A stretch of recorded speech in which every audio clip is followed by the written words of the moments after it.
I do care for you. I care for all the lost souls that end up here. Hey everyone, welcome back to Most Amazing Top 10. I'm your host, Che Arena. Alright, we're back here again to go through some twisted, lost episodes of TV shows. Some of these are 100% real, and the others might be just some creepypastas that people threw together to scare the hell out of everyone. Either way, they are super fun to look up, and they've been so popular with you at home, and I know this, that's why we're bringing you today's list of top 10 scary lost episodes part 3. Now, if you haven't seen part 1 or 2, what the hell are you doing? Who starts watching Star Wars at Return of the Jedi? That doesn't make any sense. You would have so many questions. Like, what are you doing? Also, you can easily go back and watch them right now. Like, Rebecca did an amazing job on part 1, and I did like a pretty good job on part 2, so go watch those videos. And of course, if you guys have time, please make sure you like, comment, subscribe, and hit the notification bell. Also, stick around for the whole video, because this series has been such a hit that I want you guys to hit up the comment section and fill me in what you want in part 4, because we'll probably do that. And if you guys haven't already, check out Most Amazing Top 10 on Instagram and Facebook. It's a great way to get to know myself and the other hosts a little bit better. And without taking any longer, let's get into this list. Alright, we're starting off this list with something I never knew existed. At number 10, we have Grinch Night. I bet you didn't know there was a Halloween version of How the Grinch Stole Christmas. This is blowing my mind right now. They tried to do a Grinch spin-off and it bombed, like that TV show Joey. No one wants a Friends spin-off, okay dude? Well, this short movie is about Urukiah, who lives in Whoville and goes to confront the Grinch on Grinch Night. What is Grinch Night? It's when the Grinch would come to Whoville to terrorize everyone with a wagon full of horrors. Now, in order for Uri to defeat the Grinch and send him back to his hole in the hill, he has to jump into the Grinch's wagon and make it through a series of challenges, all of which have the terrible feeling of a mushroom trip. There's some pretty twisted imagery in here that would give all the people tripping at Burning Man cardiac arrest. But in the end, Urukiah is able to defeat the Grinch's challenges and then sends them packing all the way home. But what I don't understand is that at the end of How the Grinch Stole Christmas, he understood how to be a good guy. But now he's being evil again? Like, what happened? Where's the through line on the information here? I don't understand what's going on. At number 6, we have SpongeBob Schizophrenia. Sounds like a good time, I guess. Alright, enough with the light stuff. If we're gonna do a list of lost episodes, it needs to be dark and twisted real fast. Like my uncle's political opinions after 6 Mike Hard Lemonades. So this episode was apparently found in the Nickelodeon office and was on a VHS tape, which is super weird because I'm pretty sure they keep everything digital over there. This episode had no title either, it was just labeled Season 10 Premiere. The episode opens up on SpongeBob in his home, sitting in the dark, and he says to himself, "The shadows play with me." He then pulls out a handgun and shoots his pet snail Gary. My god, dude, you don't even give this episode a second to settle in. It's gore right from the get-go. And then it goes into SpongeBob killing Patrick and Squidward. He kills Squidward by sneaking into his house at night and then cutting him up with a chainsaw, Scarface style. And then he kills Patrick with a pencil. Damn, I didn't know SpongeBob had like John Wick skills. He once killed 3 men in a bar. A pencil. I know, I've heard the story, sir. Pencil? The episode ends with SpongeBob killing himself with a knife, and then everything goes to static.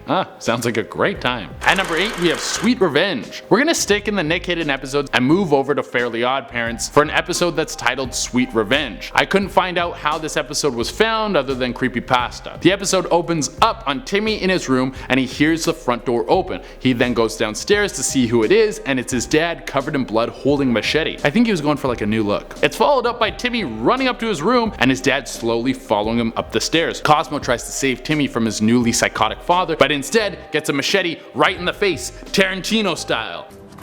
He's machete.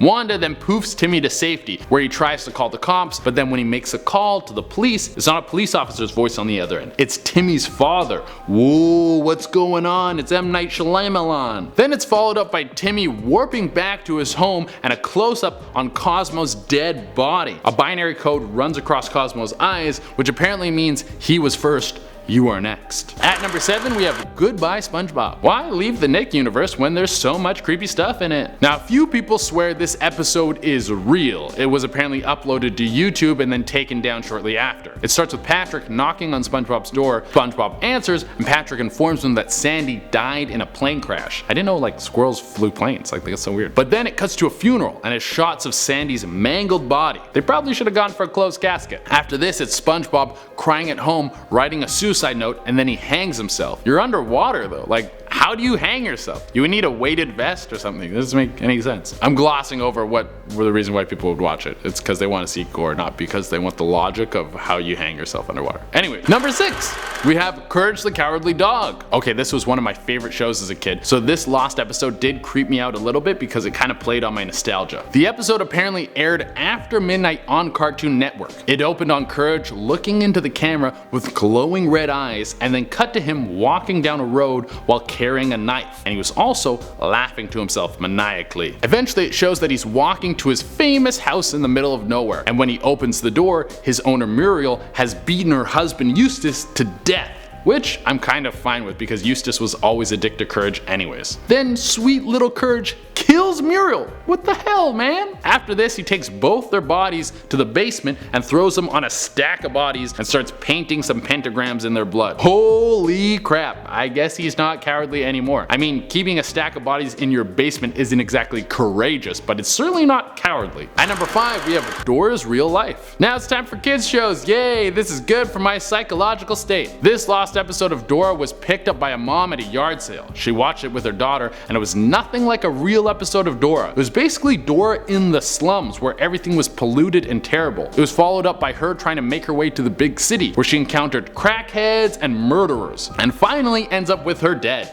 Ugh. This mom should have probably gave this a run through before she showed it to her daughter. Never trust a yard sale. At number 4, we have DEADSPONGE.AVI. More SpongeBob. It's almost like there's more stories about SpongeBob lost episodes than any other character because he's more popular and people write these themselves, and none of these are real. Ooh. Well, apparently you can find this one on some video sharing sites, but it's very hard to find and probably terrible for your computer unless you love spyware. It starts as a normal episode of SpongeBob. He's headed to Mrs. Puff's driving school to get his license, and then later while he's driving with Mrs. Puff in the passenger seat, he crashes, killing them both instantly in a disturbing, gory scene. After that, it cuts to a depressing funeral. Now this is followed by some disturbing imagery of both their disfigured bodies and a strange Russian voice talking in the background. And we all know Russian is the scariest language. At number 3, we have DOLLHOUSE-EPITAPH 1. Dollhouse was a short-lived show that was created by Joss Whedon. I never saw it, but from what I hear, it has kind of a cult following. The premise of the show was about a place called the Dollhouse where kidnapped people would be taken, have their brains wiped, and then turned into escorts. Doesn't sound like a fun way to spend your weekend. Well, the series finale was supposed to take place in a dystopian future where the mind-wiping tech had gained the ability to think for itself, and I bet you can imagine what the world would look like. A pretty dark place. Escorts running around everywhere, trying to have sex with people for high prices, but when everyone's an escort,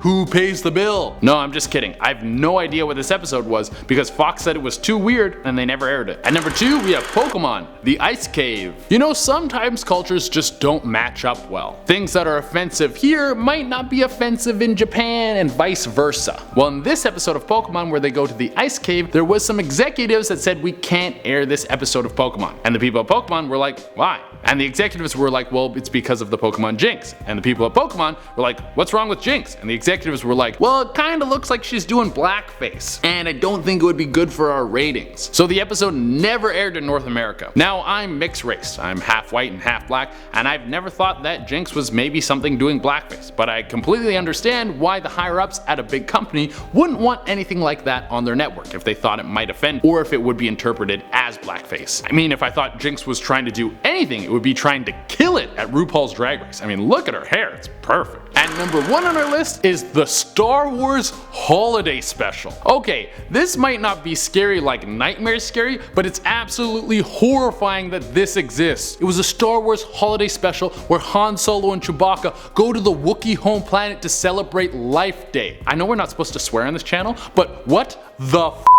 Why did this happen? Who ever asked for this? Nobody wants a Wookiee Christmas. Are you serious? This is just so strangely American for a movie that has laser swords. There's even a Carrie Fisher musical number. Oh, and you'll have to dig deep for this bad boy. If you can find a copy of it, I bet it's worth a ton of money. It only aired once, and then it was buried in some copies of the original VHS. And thank God, I want this whole thing to burn in hell. I'm gonna call up George Lucas and ask him if Life Day's canon. This thing is a steaming pile pile of hot garbage, and that's why it's number 1 on today's list. Alright everyone, thank you so much for tuning in. As always, make sure you like, comment, subscribe, and hit the little notification bell. And as I said before, make sure you smash the comment section and let us know some things you might want to see in a part 4 video. As always, you should check us out on Instagram and Facebook. It's a great way to get to know myself and the other hosts a little bit better. Until next time, I've been GRINCH, and I'm gonna find that tape. I'm gonna find that Christmas special. I swear to God I'm gonna find it.